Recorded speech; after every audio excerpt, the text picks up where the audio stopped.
नमस्कार मित्रों, हमारा प्रश्न है 41,116 में कम से कम क्या जोड़ा जाए कि योगफल 8 से पूर्णतया विभक्त हो। ध्यान दीजिए, 41,116 में, ठीक है, कम से कम क्या जोड़ा जाए।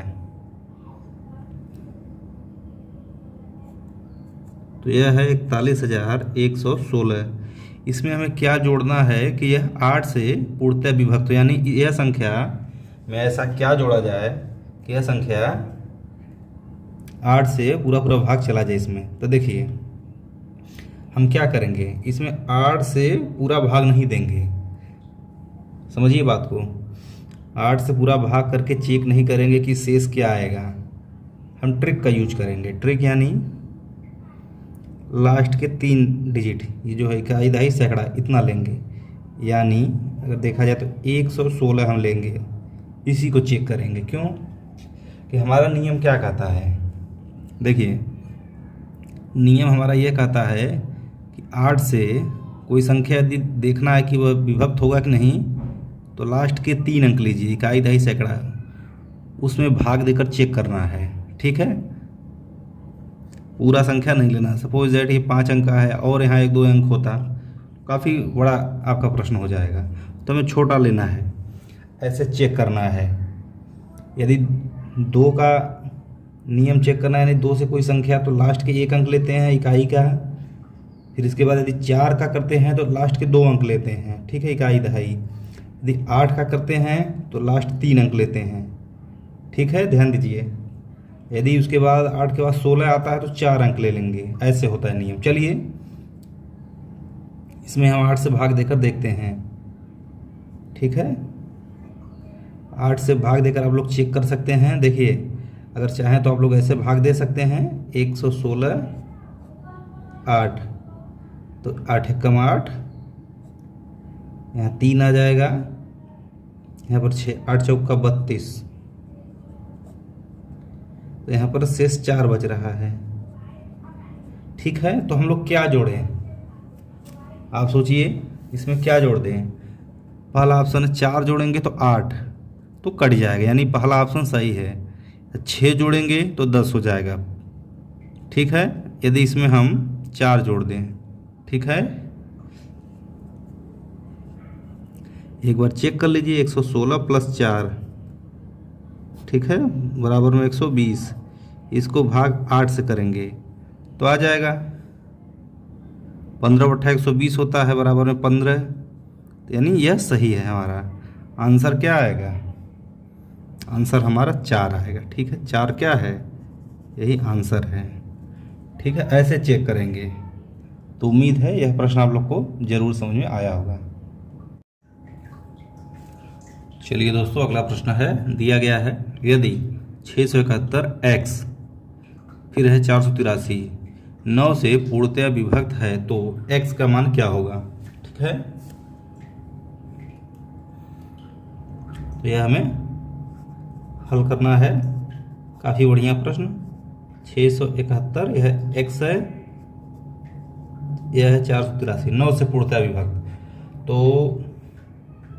9 से पूर्णतया विभक्त का नियम क्या होता है, इसका नियम यह होता है कि दी गई संख्याओं का योग। यदि 9 से पूर्णतया विभक्त है तो वह संख्या क्या होगा, वह संख्या 9 से पूर्णतया विभक्त हो जाएगा। तो इसका योग 9 से, ठीक है।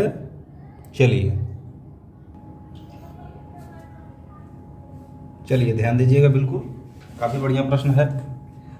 तीसरे हम लोग क्या करेंगे,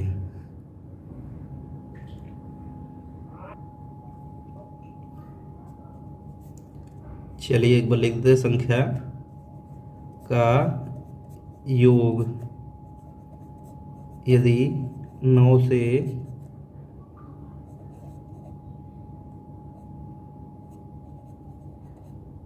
पूर्णतया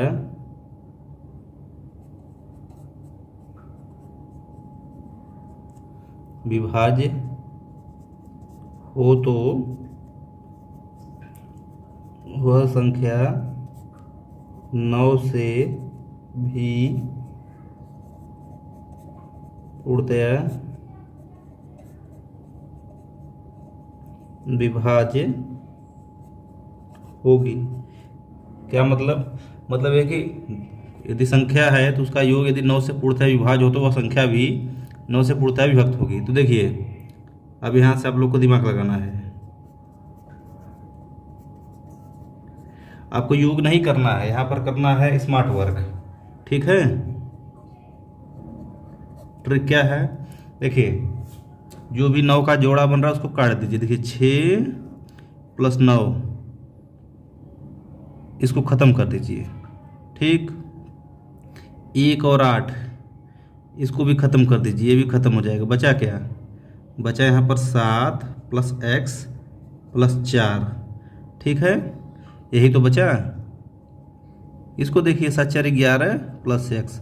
तो आप लोग सोचिए कि इसमें क्या जोड़ा जाए कि यह 9 से पूर्णतया विभक्त हो जाए। 11 में क्या जोड़ेंगे?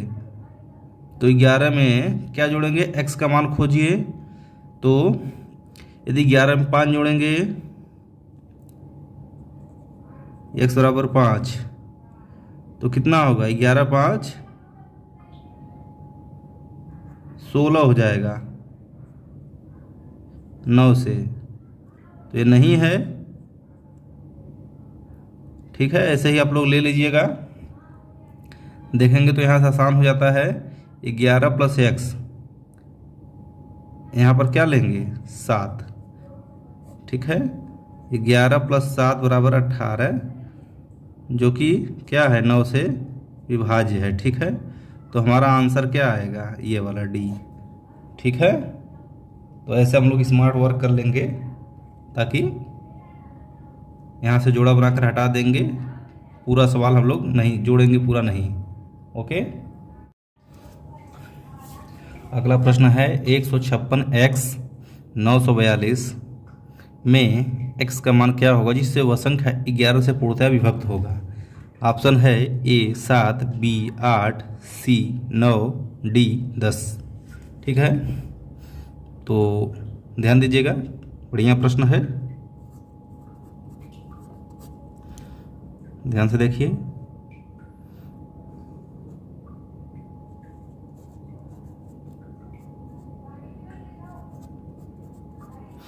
यह संख्या है, तो 11 से विभाज्य होने का नियम क्या है?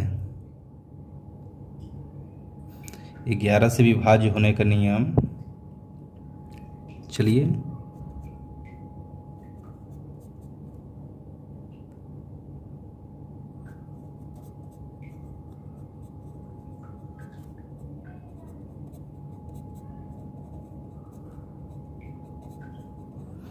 होने का नियम, यह नियम क्या है?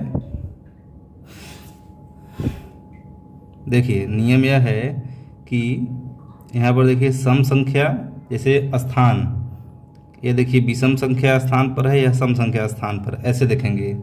ठीक है, तो ठीक है, क्या करेंगे? सम स्थान के अंकों का योग माइनस विषम स्थान के अंकों का योग बराबर में क्या आएगा? बराबर में 0, 11, 22 ऐसे चलता जाएगा। ठीक है, मतलब ऐसा आए जो कि 0 भी देखिए 11 से विभाज्य हो जाएगा, 11 भी कट जाएगा, 22 भी कट जाएगा, ऐसे ही मतलब 11 के ऐसा रहे कि 11 का भाग उसमें चला जाए। ठीक है, ध्यान दीजिएगा। अब हम लोग क्या करेंगे? देखिए ऐसे करिए, ऐसे बना लीजिए पेयर, फिर ऐसे ऐसे जोड़ दीजिए। तो देखिए 1 + 6, 1 + 6 + 9 + 2 माइनस, इधर कोष्टक में कर लीजिए, बचा क्या? बचा ये 5 + x + 4, 5 + x + 4 बराबर में क्या आएगा? 0, 11, 22 ऐसे ही, मतलब ऐसा लेना है हमें जो 11 से कट जाए। तो 6 और 7, 6 1 7, 7 2 9, 9 9 18 ऐसे, माइनस 5 4 9 एक्स, कोष्टक खोलेंगे माइनस एक्स बराबर 0 अब लिखी 11 22 ऐसे भी, तो 18, चलिए इसको ऐसे कर लेते हैं, इसको 18 में से 9 जाएगा 9 माइनस एक्स बराबर, पहले हम लोग 0 लेते हैं, तो एक्स बराबर क्या आएगा, एक्स बराबर 9 आएगा। ठीक है, तो यहाँ से अपना काम हो जाएगा। ठीक है, कोई माइनस वगैरह नहीं आ रहा है। यदि 9 माइनस एक्स बराबर कितना है 11 लेंगे, यदि 11 लेने पर इसी से काम हो जाएगा अपना, लेकिन एक बार देख लीजिए आप लोग, तो x उधर जाएगा, 9 माइनस 11 बराबर x, x बराबर -2 आएगा। ठीक है, जब यदि -2 आता है जो चीज़, तो फिर 11 से घटाएंगे तो 9 ही आएगा, तो ये यहीं पर अपना काम हो जाएगा। ऋणात्मक आता तो हम लोग लेते हैं। ठीक है, यहाँ पर यदि 0 पे ऋणात्मक मान आता तब हम लोग 11 तक चलते, तो इसलिए यही आंसर हो जाएगा। ठीक है, चलिए अगला प्रश्न है संख्या 22 की घात में 23 में इकाई का अंक क्या होगा। ऑप्शन है 2 4 5 8। तो ध्यान दीजिए, ऐसे में हम लोग क्या करेंगे, ऐसे प्रश्न में तो यहाँ से हम लोग क्या करेंगे, इसमें 4 से भाग दे देंगे, 23 भागे 4, तो शेष क्या आएगा, 3 क्या आएगा, शेष आएगा।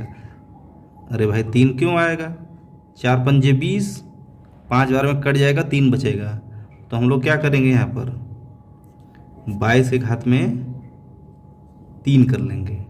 ठीक, अब हो गया आसान। ठीक, आसान हो गया। अब देखिए इकाई का अंक हमें ज्ञात करना है, ध्यान दीजिए। ठीक है, हमें ज्ञात करना है इकाई का अंक।